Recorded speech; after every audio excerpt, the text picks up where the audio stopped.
Everybody, Rich with Prep U down here in the bunker.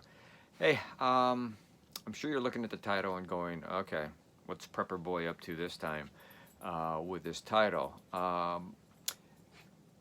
What I want you to do is look at the title and notice that I use exclamation points and not question marks. And what I mean by and what is beyond is what is beyond your intended target. What is beyond your intended target that you are shooting at? And I mean, this could go for, anything. Wrist rocket, bow and arrow, but we're specifically talking about firearms and your bullet. This kind of came to me, this video, the other day when I was at the range. A lot of videos come to me when I'm at the range or when I'm out camping or whatever. And the reason this came to me was that once again I had to ask a couple of shooters to leave the range because they actually shot the cable down that runs the target out to whatever distance they want and back again. And yes, it happens quite often. Not horribly often, but it seems like it comes in groups of 3s and 4s and 5s. If somebody shoots one down, I'm sure you get 1 or 2 more. And once it's shot down, there's nothing we can do till the next day when the range is shut down. Obviously, we're not going to send somebody down there to restring the cable when there's active shooting going on. And of course, we always get the person, well, what do you mean? I was just shooting. I didn't know. And I said to him, I says, right over there, there's a sign. And we have 4 golden rules. And one of the golden rules is know what you are aiming at and know what is beyond it.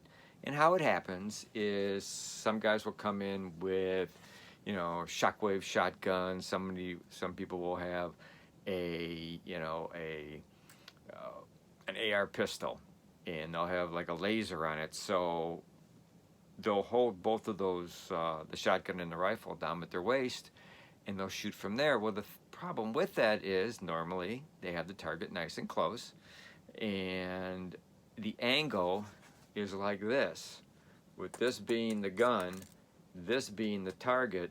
The bullet trajectory goes up, goes through our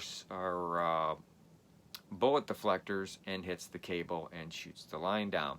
Well, they're responsible to know that they have to know what's beyond their target. There's like 3.5 feet of chewed up rubber and thick steel plate at the end of every range that bullet's supposed to go into. It's not supposed to go into the ceiling. It's not supposed to go into our pulley system. It's not supposed to go into the wall. It's not supposed to go into the floor. It's supposed to go into that rubber, which means you have to think about what you're doing. The thing is, that brings up a lot more. Sure, okay, so they got kicked out. They didn't get charged. The cable cost to us is, minimal. The downtime is a lot more. If we're in a busy range and it gets shot down in the afternoon and we're open till 9 o'clock, we're losing so much money, and we're pissing off a lot of people going, what's with all the lanes that can't be used? Well, they've been shot down. Well, can't you fix them? No, I can't fix them because people are shooting. So in that situation, sure, it's a money thing, it's an inconvenience thing and stuff like that. But let's talk about real life scenarios, because let's face it, most gun owners don't just have a firearm to go to the range and go shooting. They use them for self-defense, pistols, short barrel rifles, shotguns, and such. They also hunt. They use rifles for hunting, and actually some guys use pistols for hunting also. So to take the scenario of and what is beyond to real life scenario, you have to know where your bullet's going. You can't just shoot and let it go. You are responsible for where that bullet goes. And I don't care if you're in a scenario where you are being attacked by somebody or multiple people and you pull your firearm out and you shoot at those people without thinking about what is beyond that, having a clear line of fire, what could be before your attackers, in between you and them, and you hit an unintended target, you are responsible. It's not the attackers. All right. Well, some courts, some jurisdictions, they're the attackers, they are the aggressors, they caused you to fire. I know some attorneys out there are going to go, wait, Rich, that's not true. Okay. But you are still going to be responsible in the beginning, you know, if not down the line, you are responsible. And how would you feel if you hit somebody, an innocent person, a mom, a young, a kid, you know, anybody, and cause serious injury or death to them, trying to protect yourself? That's why we train, when we train in advanced handgun, we train to make sure that you have a clear sight of what you're shooting at and what is beyond that. We teach you may have to move over, okay? Maybe directly behind your target. Besides, you don't want to stay on the X. You do not want to stay, if you're being attacked, somebody's coming, you do not stay on that X. You move off that X. That attacker is expecting you to stay on that X. X is where you're at. X marks the spot. Move off that X, number one. There's your side tip. There's your side training for the day. Move off that X. I don't care which way you go. Move off that X.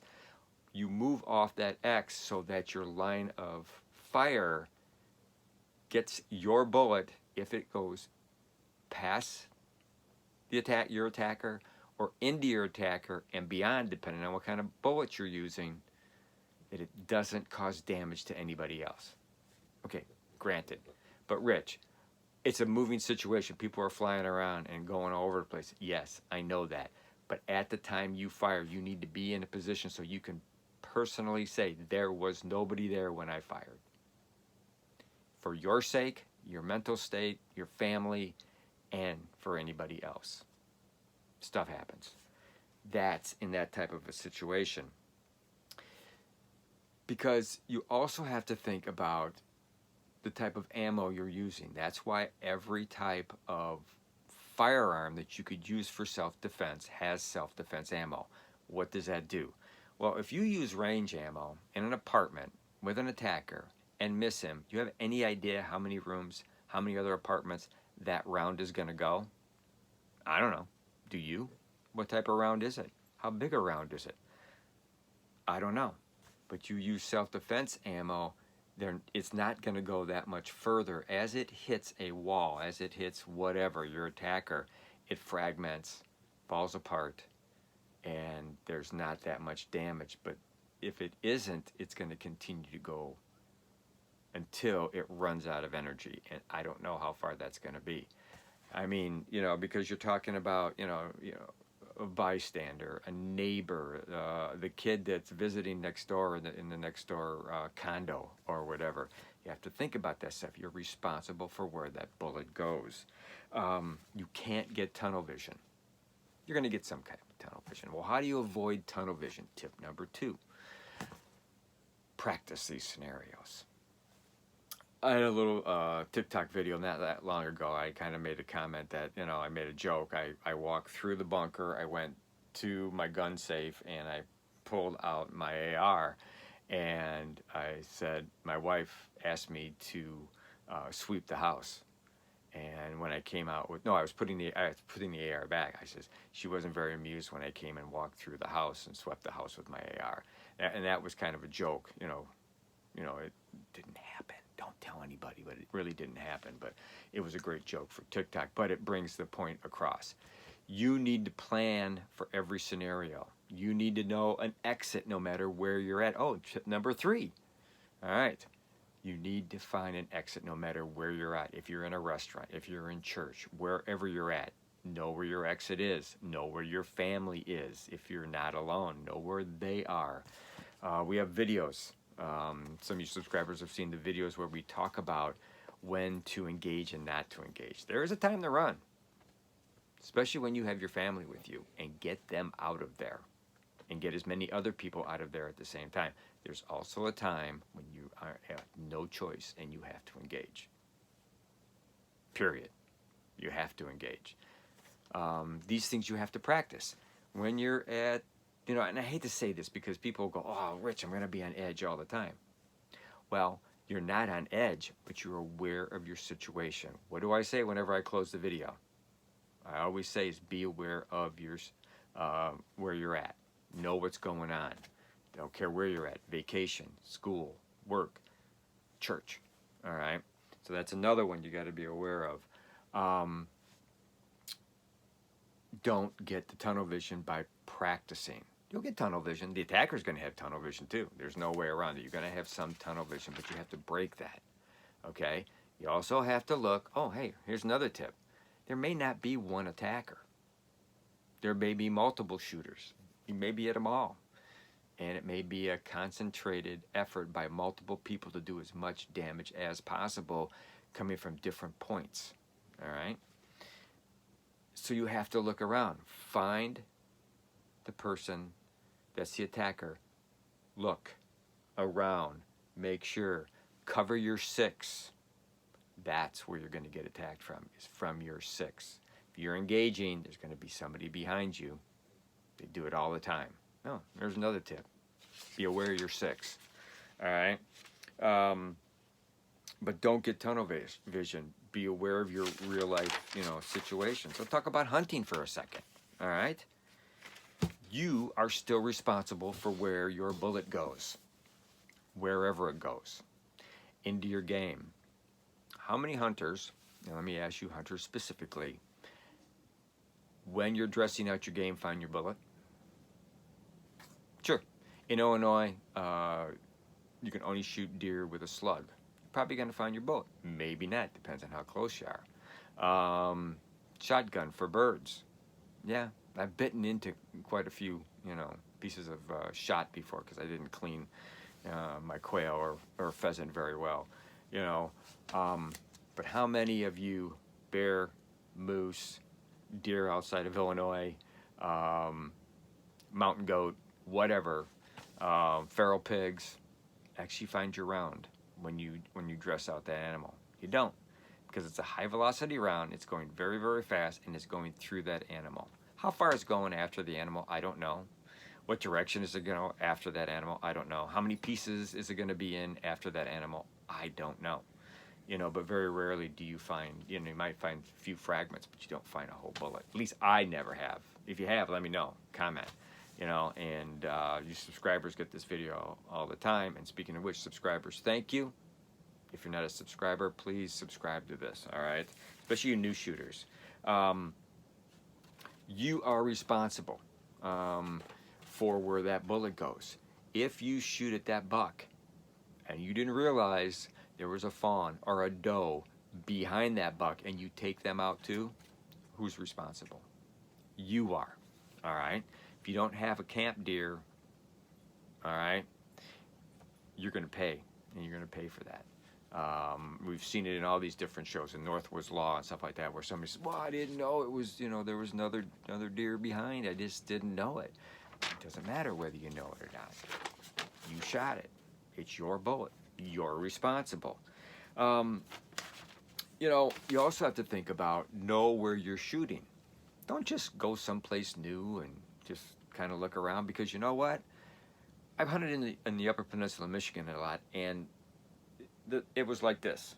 Okay, it was up and down hills, and we would set up at the top of a hill, and we knew the area. We knew where the farms were. We knew where the houses were. We knew where the roads were and stuff like that. We knew how far we were shooting, because we knew that if we missed, or even if we didn't miss, we knew that bullet was going nowhere near a structure, a road, a school, all right, or anything like that.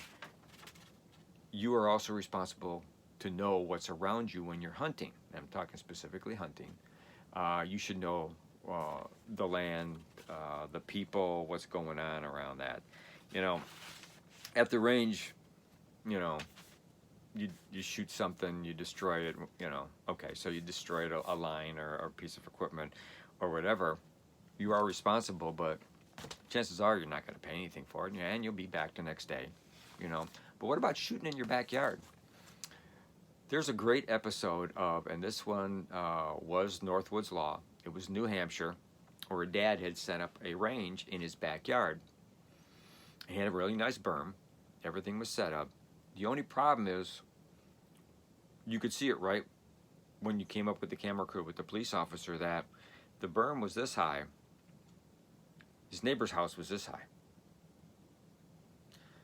So if they shot high, which his son did, the bullet went over the berm right into the house. All right, and there were people in the house. And the bullet hit the wall and went into the kitchen and hit the wall in the kitchen, not that far from the woman that was cooking, and they called the police. And the father received a ticket and was told to dismantle his range in his backyard. You know, extreme example? Probably not. Probably a lot of people. If you live in a place, you know, in the country where it's allowed, you got to know what's beyond. You are responsible for where that bullet goes.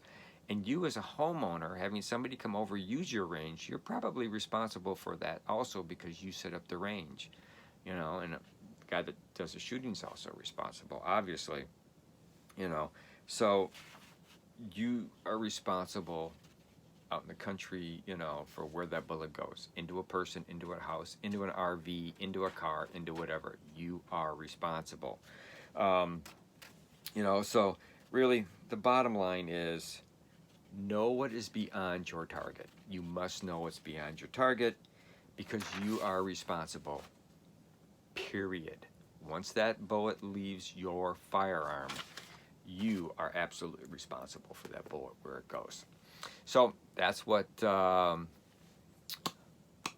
know, this video is all about. And you also got a couple little extra tips about that, you know, not getting tunnel vision, practicing tunnel vision, getting off the X as soon as possible. Once you have an attacker, get off the X, period.